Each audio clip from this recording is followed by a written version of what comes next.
ರಾಜಕೀಯದಲ್ಲಿ ಆಟಗಳು ಯಾವಾಗಿದ್ರೂ ಕೂಡ ಚಾಲೂನೇ ಇರುತ್ತೆ.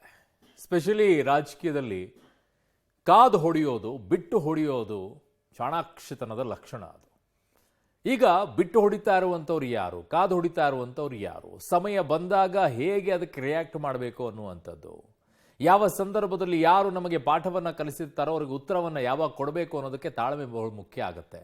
ಈಗ DK ಶಿವಕುಮಾರ್ ಅವರು ಅದೇ ಹೆಜ್ಜೆಯನ್ನು ಇಡ್ತಾ ಇದ್ದಾರೆ. ಯಾರೆಲ್ಲ ಸಿದ್ದರಾಮಯ್ಯನವರ ಜೊತೆಗೆ ನಿಂತು ಮಾತನಾಡ್ತಾ ಇದ್ರು ಅವರಿಗೆಲ್ಲ ತಾಳ್ಮೆಯಿಂದ ಇರ್ಲಿ ಅನ್ಕೊಂಡು ಬಂದವರು ಈಗ ಏಟಿಗೆ ಎದುರೇಟನ್ನು ಕೊಡ್ತಾ ಇದ್ದಾರಂತೆ. ಹೇಗೆ, ಯಾರಿಗೆ? ಟಾರ್ಗೆಟ್ ಪೊಲಿಟಿಕ್ಸ್ ಏನಾಗ್ತಾ ಇದೆ ನೋಡಿ. ಕಾಂಗ್ರೆಸ್ನಲ್ಲಿ ಟಾರ್ಗೆಟ್ ರಾಜಕಾರಣ, ಎದುರಾಳಿಗಳಿಗೆ DK ಶಿವಕುಮಾರ್ ಗುನ್ನ, ಒಳ ಹೊಡೆತಕ್ಕೆ ನಲುಗಿದ ಸಿದ್ದರಾಮಯ್ಯ ಬಣ. Long time wait, sharp shoot, ಎದುರಾಳಿಗಳ ಎಡ ಬಲ ಫಿನಿಶ್. ಎಸ್, DKಶಿ ಹೇಳದೆ ಮಾಡುವ ಚಾಣಾಕ್ಷ. ಸಿದ್ದರಾಮಯ್ಯ ಆಪ್ತರಿಗೆ ಪೊಲಿಟಿಕಲ್ ಶಾಕ್ ಟ್ರೀಟ್ಮೆಂಟ್ ಕೊಡ್ತಾ ಇದ್ದಾರೆ. ಮೊದಲು KN ರಾಜಣ್ಣ ಆಯಿತು, ಈಗ ಪರಿಷತ್ ಸದಸ್ಯ ನಸೀರ್ ಅಹಮದ್ ಆಯಿತು. ನೆಕ್ಸ್ಟ್ ಯಾರು? ಜಮೀರ್ ಅಹಮದ್ಗೆ ಕಾದಿದೆಯಾ ಸಂಕಷ್ಟ? ಕಾಂಗ್ರೆಸ್ನಲ್ಲಿ ಮುಸ್ಲಿಂ ನಾಯಕರ ನಡುವೆಯೇ ಕದನ ಜೋರಾಗಿದ್ರೆ ಅವರ ತಪ್ಪುಗಳೇ ಕೆಲವರಿಗೆ ಮುಳುವಾಗ್ತಿದೆ. ಹೌದು, ಎಲ್ಲರೂ ಸಿದ್ದರಾಮಯ್ಯ ಪರ ನಿಂತವರೇ ಟಾರ್ಗೆಟ್ ಆಗಿದ್ದು ಎಲ್ಲರಿಗೂ ಒಳಗುನ್ನ ಹೊಡೆತ ಬಿದ್ದಿದೆ. ಸಿದ್ದರಾಮಯ್ಯ ಇದ್ದಾರೆ, ನಮ್ಮ ಬೆನ್ನ ಹಿಂದೆ ಎಂಬ ಅತಿಯಾದ ವಿಶ್ವಾಸವಿತ್ತೋ, ಮುಸ್ಲಿಂ ಸಮುದಾಯವಿಲ್ಲದೆ ಕಾಂಗ್ರೆಸ್ ಇಲ್ಲ ಎಂಬ ಅಹಮ್ಮಿತ್ತೋ, ಆದರೆ ಕಾಂಗ್ರೆಸ್ ಹೈಕಮಾಂಡ್ ಆದೇಶದ ವಿರುದ್ಧವಾಗಿ ಕೆಲವರು ನಡೆದುಕೊಂಡಿದ್ದಾರೆ ಎಂಬ ವರದಿ ಮಾತ್ರ ಸತ್ಯ. ರಾಜಕಾರಣದಲ್ಲಿ ಕೆಲವೊಮ್ಮೆ ಏಟು ಬಿದ್ದಾಗ ಸಡನ್ ಆಗಿ ರಿಯಾಕ್ಟ್ ಮಾಡೋದಕ್ಕಿಂತ ಕಾದು ಬಡಿಯೋದ್ರಲ್ಲಿ ಒಂಥರ ಮಜಾ, ಜೊತೆಗೆ ಸಕ್ಸಸ್ ಕೂಡ ಜಾಸ್ತಿ. ಕಾಂಗ್ರೆಸ್ನಲ್ಲೂ ಈಗ ಹಾಗೆ ಆಗ್ತಾ ಇದೆಯಾ? ಈ ಪ್ರಶ್ನೆ ದೊಡ್ಡ ಮಟ್ಟದಲ್ಲೇ ಒಂದು ರೀತಿಯಲ್ಲಿ ನಡೀತಾ ಇದೆ. ಅದಕ್ಕೆ ಕಾರಣ ನಸೀರ್ ಅಹಮದ್ ಅವರ ವಜಾ ಮಾಡಿರ್ತಕ್ಕಂಥದ್ದು. ಅಂದರೆ ಈ ಮೊದಲು ರಾಜಣ್ಣ, ತದನಂತರ ನಸೀರ್, ಮುಂದೆ ಯಾರು ಅನ್ನೋ ಪ್ರಶ್ನೆ ಮನೆ ಮಾಡಿದೆ. ಅದರಲ್ಲೂ ಕೂಡ CM ಆಪ್ತರೆನಿಸ್ಕೊಂಡಂಥವರೇ ಒಂದು ರೀತಿಯಲ್ಲಿ ಟಾರ್ಗೆಟ್ ಆಗ್ತಾ ಇದ್ದಾರೆ.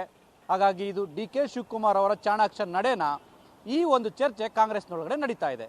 ಆದರೆ DK ಶಿವಕುಮಾರ್ ಅವರು ರಿಯಾಕ್ಟ್ ಮಾಡಬೇಕಾದಾಗಲೂ ಕೂಡ ಯಾವುದೇ ರೀತಿಯ ಸ್ಪಷ್ಟವಾಗಿ ಹೇಳ್ತಾ ಇಲ್ಲ. ಈಗಲೂ ಕೂಡ ಜಾಣತನದಿಂದಲೇ ನಡೆದುಕೊಳ್ತಾ ಇದ್ದಾರೆ. ಹಾಗಾದ್ರೆ ಇದು ಕಾಂಗ್ರೆಸ್ನೊಳಗಡೆ ಮತ್ತಷ್ಟು ಕಿಚ್ಚನ್ನು ಒತ್ತಿಸುತ್ತಾ? ದಾವಣಗೆರೆ ಉಪಚುನಾವಣೆಯಲ್ಲಿ ಪಕ್ಷದ ಪರ ಕೆಲಸ ಮಾಡಿಲ್ಲ ಅಂತ ಹೇಳಿ ರಾಜ್ಯ ಉಸ್ತುವಾರಿ ಸುರ್ಜೇವಾಲಾ ಹೈಕಮಾಂಡ್ಗೆ ವರದಿ ಕೊಟ್ಟಿದ್ದು ಕಾಂಗ್ರೆಸ್ನಲ್ಲಿ ಅಲ್ಲೋಲ ಕಲ್ಲೋಲ ಆಗ್ತಿದೆ. ಅಲ್ಲದೆ ಜಮೀರ್, ನಸೀರ್ ವಿರುದ್ಧ ಅವರದ್ದೇ ಸಮುದಾಯದ ನಾಯಕರೇ ಚಾರ್ಜ್ ಶೀಟ್ ಅನ್ನು ಹಾಕಿ ಇದನ್ನೇ ಅಸ್ತ್ರವಾಗಿಸಿಕೊಂಡ DCM DK ಶಿವಕುಮಾರ್ ಕಾದು ಅವರ ತಪ್ಪುಗಳನ್ನೇ ಎತ್ತಿಕೊಂಡು ನಾಜೂಕು ವಿರೋಧಿಗಳನ್ನ ನಾಜೂಕಾಗಿಯೇ ಬಡಿದಿದ್ದಾರೆ. ಆದರೆ ಎಲ್ಲವೂ ಗೊತ್ತಿಲ್ಲದಂತೆ ರಿಯಾಕ್ಟ್ ಮಾಡಿರುವ DKಶಿ ಪಕ್ಷದ ಶಿಸ್ತು ಮುಖ್ಯ, CM ಕ್ರಮ ಕೈಗೊಂಡಿದ್ದಾರೆ ಅಂತ ಜಾಣತನ ಪ್ರದರ್ಶಿಸಿದ್ದಾರೆ. ದಿನ ಬೆಳಗ್ಗೆದ್ರೆ ಸಿದ್ದರಾಮಯ್ಯನವರಿಗೆ ಬಹುಪರಾಕ್ ಆಗ್ತಾ ಇದ್ರು. 5 ವರ್ಷ CM ಸಿದ್ದರಾಮಯ್ಯನವರೇ CM ಅಂತಲೂ ಕೂಡ ಹೇಳ್ತಾ ಇದ್ರು. ಅಂಥವರೇ ಈಗ ಟಾರ್ಗೆಟ್ ಆಗ್ತಾ ಇರ್ತಕ್ಕಂಥದ್ದು. ಮೊದಲು ರಾಜಣ್ಣ, ಈಗ ನಸೀರು, ಮುಂದೆ ಜಮೀರಾ ಅನ್ನೋ ಪ್ರಶ್ನೆ ಕಾಂಗ್ರೆಸ್ನೊಳಗಡೆ ದೊಡ್ಡ ಮಟ್ಟದಲ್ಲಿ ಚರ್ಚೆ ಆಗ್ತಾ ಇದೆ. ಆಪ್ತರೆನಿಸಿಕೊಂಡಂಥವರೇ ಈ ಒಂದು ಶಿಕ್ಷೆಗೆ ಗುರಿ ಆಗ್ತಾ ಇದ್ದಾರೆ. ಸ್ವತಃ ಸಿದ್ದರಾಮಯ್ಯನವರೇ ಅವರನ್ನು ವಜಾ ಮಾಡುವಂಥ ಪರಿಸ್ಥಿತಿಗೆ ಮುಂದೆ ಬಂದಿದ್ದಾರೆ. ಹಾಗಾದರೆ ಮುಂದೇನು? ಕಾಂಗ್ರೆಸ್ನ ಒಳಗಡೆ ಇದು ದೊಡ್ಡ ಮಟ್ಟದಲ್ಲಿ ಬೇರೆ ರೀತಿಯ ಚಟುವಟಿಕೆಗಳಿಗೆ ಕಾರಣ ಆಗುತ್ತಾ? ಸಿದ್ದರಾಮಯ್ಯನವರು ಹೀಗೆ ಎಲ್ಲರನ್ನೂ ಕೂಡ ವಜಾ ಮಾಡ್ತಾ ಹೋದರೆ ಅವರ ಆಪ್ತರ ಬಳಗ ಕಮ್ಮಿ ಆಗುತ್ತಾ? ಇದಕ್ಕೆ ಕಾರಣ ಅವರೇ ಮಾಡಿಕೊಂಡಂಥ ತಪ್ಪುಗಳು ಅಥವಾ ಎದುರಾಳಿಗಳು ಮಾಡ್ತಾ ಇರತಕ್ಕಂಥ ಬೇರೆ ರೀತಿಯ ರಣತಂತ್ರಗಳು?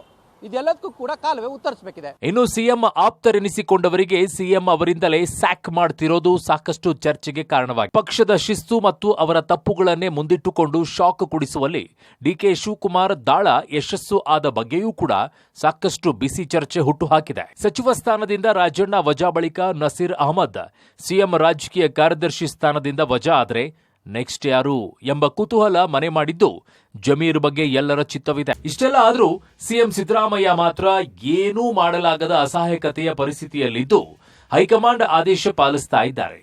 ಇದು ತಾತ್ಕಾಲಿಕ ಪಾಲನೆಯೋ, ಮುಂದೆ ಏನಾದರೂ ದಿಕ್ಕು ಪಡೆದುಕೊಳ್ಳುತ್ತಾ ಕಾದು ನೋಡಬೇಕಿದೆ. ಈ ಎಲ್ಲಾ ಬೆಳವಣಿಗೆಗಳ ಬಗ್ಗೆ ಇವತ್ತು CM ಕೂಡ ರಿಯಾಕ್ಟ್ ಮಾಡದೆ ಮೌನ ವಹಿಸಿದ್ದಾರೆ. ನನಗೂ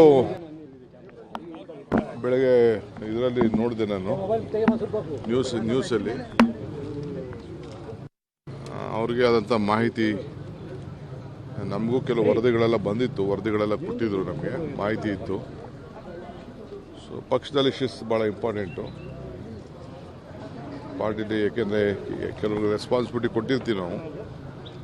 ಏನಾಗಿದೆಯೋ ಅಂತ ಇನ್ನೂ ಒಂದು ರಿಪೋರ್ಟ್ ಬರಬೇಕು, ವೆಯ್ಟ್ ಮಾಡ್ತಾ ಇದ್ದೀನಿ. ಸರ್, ಜಮೀರ್ ಅವ್ರ ವಿರುದ್ಧನೂ ಏನಾದರೂ ವರದಿ ಕೊಟ್ಟಿದ್ದಾರಾ ಸರ್? ಯಾಕಂದ್ರೆ ಅವರನ್ನು ಸಿಎಂ ಕರೆದು ಮಾತನಾಡಿದ್ದಾರೆ, ಅವ್ರ ವಿರುದ್ಧನೂ ಕ್ರಮ ಆಗಬಹುದು ಅನ್ನುವಂಥ ಚರ್ಚೆಗಳು ನಡೀತಾ ಇದೆ. ನನಗೆ ಮಾಹಿತಿ ಇಲ್ಲ, ನನಗೆ ಮಾಹಿತಿ. ಒಟ್ನಲ್ಲಿ ಸೆಪ್ಟೆಂಬರ್ ಕ್ರಾಂತಿ ಎಂದವರನ್ನೇ ಸಚಿವ ಸ್ಥಾನದಿಂದ ಕಿತ್ತು ಹಾಕಿದ್ರೆ 5 ವರ್ಷ ಸಿದ್ದರಾಮಯ್ಯ ಸಿಎಂ ಎಂದು ಬಹುಪರಾಕ್ ಹಾಕ್ತಾ ಇದ್ದವರಿಗೂ ಸಂಕಷ್ಟ ಎದುರಾಗಿದ್ದು, ನಾನು ಅವನಲ್ಲ ಎನ್ನುತ್ತಲೇ ಡಿಸಿಎಂ ಡಿಕೆ ಶಿವಕುಮಾರ್ ಚದುರಂಗದಾಟದಲ್ಲಿ ಸಿಎಂ ಸೈನ್ಯವನ್ನ ಹೊಡೆದು ಉರುಳಿಸ್ತಾ ಇದ್ದಾರಾ ಎಂಬುದಕ್ಕೆ ಕಾಲವೇ ಉತ್ತರಿಸಬೇಕಿದೆ. Political bureau, public TV.